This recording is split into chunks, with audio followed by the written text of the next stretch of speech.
हबीब Yemen का बादशाह, Abu jail ने बुलाया, हबीब हमारे यहाँ कबाइल का बड़ा मसला है, किसी एक कबीले का बंदा उसको मार दो, उससे दुश्मनी पैदा हो जाती है, 100-100 साल कत्ल होते हैं। हमारे अंदर एक शख्स आया जिसका नाम मोहम्मद सल्लल्लाहु अलैहि वसल्लम, वो एक रब की दावत देता है।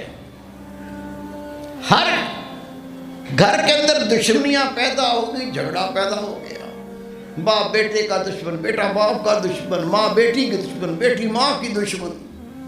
हबीब तू यमन का बादशाह है, अगर तू आकर देखे और उससे तू बात करे, हमें इस मुसीबत से जान हमारी छुड़ा दे।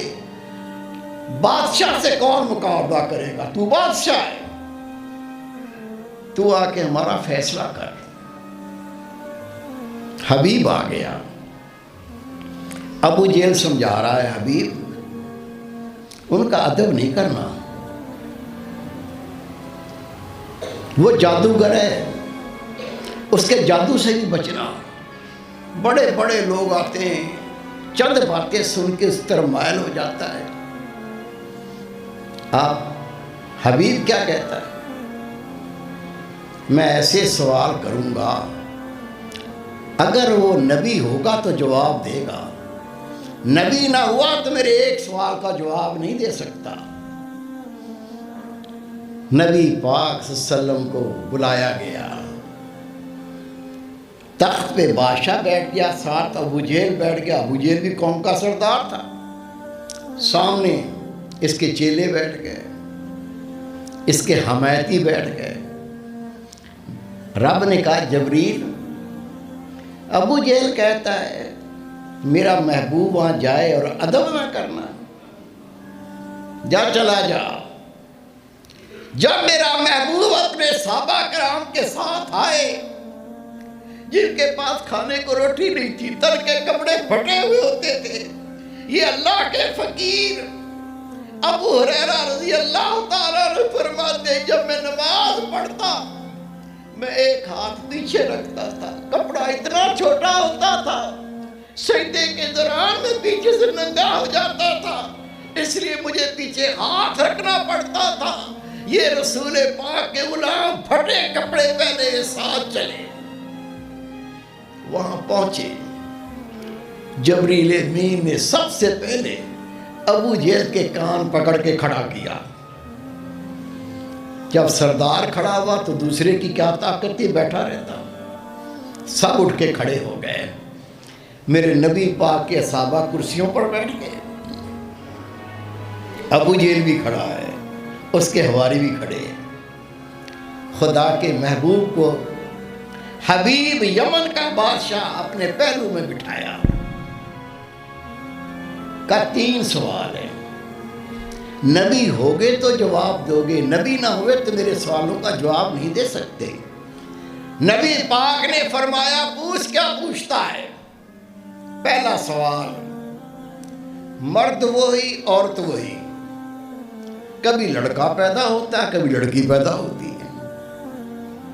नबी पाक सल्लल्लाहु अलैहि वसल्लम ने फरमाया, जब मर्द का नुत्फा गालिब आ जाता है लड़का पैदा होता है, जब औरत का नुत्फा गालिब हो जाता है। उस वक्त इल्म इतना ही था, अगर रसूल पाक जर्म्स की बात करते ना, जर्म का तो नाम नहीं सुना था किसी ने, ये तो महबूब पाक को इल्म दिया गया। हर अल्लाह की तख्लीक उसका इल्म नबी पाक को अता करके दुनिया में भेजा गया। मेरे महबूब ने फरमाया, जब मर्द का नुत्फा गालिब आता है तो लड़का पैदा होता है, और जब औरत का नुत्फा गालिब होता है तो लड़की पैदा होती है। हबीब खामोश। का मुझे कहा तू जादूगर है, जादू जमीन पर चलता है, आसमान पे नहीं चलता। दूसरा सवाल ये, चांद के 2 टुकड़े कर। नबी पाक ने उंगली उठाई, इस उंगली की ताकत क्या है? सुनो, रसूल पाक मेराज पर पर तशरीफ ले गए। जिब्रील अमीन बुराक लेकर आए, बुराक पर सवार होकर बैतुल मक़दस पहुंचे। जिब्रील अमीन दाएं देख रहे हैं, बाएं देख रहे हैं। मेरे महबूब ने फरमाया, जिब्रील क्या देख रहे हो? अर्ज़ की, आका अपने बुराक को बांधना चाहता हूँ, कोई जगह नहीं है। मेरे महबूब ने ऐसे उंगली की, पहाड़ में सुराख पैदा हुआ। आका ने फरमाया, बांध ले जिब्रील। वो अल्लाह का महबूब उंगली उठाकर जैसी चांद तरफ इशारा किया, चांद दो टुकड़े हो गया। तीसरा सवाल, हबीब कहता है, अल्लाह ए मोहम्मद तीसरा सवाल नहीं करूंगा, सवाल नहीं बताएं, उसका जवाब भी दें। नबी पाक मुस्कुराए, फरमाया, वो शिफा याब हो गई, वो शिफा याब हो गई। अबू जेल आंखें फाड़ फाड़ के हैरान होकर देखता है। सवाल किया नहीं, ये कैसा है मोहम्मद? सवाल भी समझ गया, जवाब भी दे दिया। हबीब के पीछे पड़ गया, हबीब बता ये सवाल क्या था और ये जवाब क्या है? हमारी समझ में तो कुछ नहीं आया।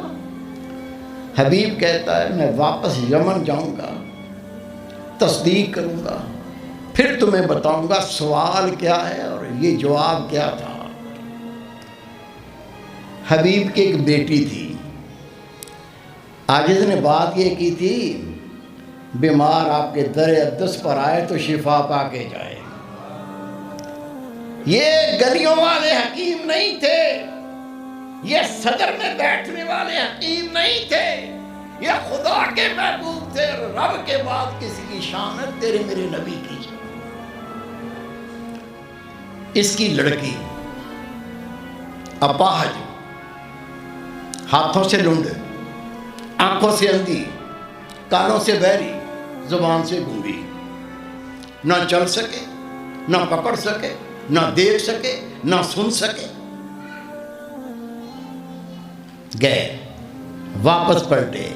जब हबीब अपने महल में दाखिल हुए, जिसने इस्तकबाल किया आपकी वो बेटी थी जो बहरी थी, गूंगी थी, अंधी थी, अपाहिज थी। अपने पांव पे चलते चलते नबी पाक के पास, हबीब अपने बाप के पास आई। हदीसे पाक है, बाप ने कहा, बेटे ये क्या? मैं तुझे अंधा, गूंगा, लंगड़ा, अपाहिज छोड़ के गया था। बच्ची रोने लगी, कहा, बाबा इस हुर्रिया का एक नौजवान आया, उनका चेहरा इस तरह रोशन, उनकी आंखें इस तरह नूरानी, उनका कद ऐसा। रसूल पाक का हुलिया बच्ची बयान कर रही है, बाबा जी इस तरह का एक नौजवान आया, उसने मेरे जिस्म पे हाथ फेरा, सारे मजदूर हो गए, अल्लाह ने शिफा याब कर दिया। हबीब ने अबू जेल को कहा, मेरा सवाल ये था, मेरी बेटी अंधी है, लूली है, लंगड़ी है, बहरी है, गूंगी है। मैंने सवाल किया था, अगर तू अल्लाह का नबी है तो मेरी बच्ची की शिफा की दुआ कर दे। मेरे महबूब ने कहा, वो ठीक हो गई।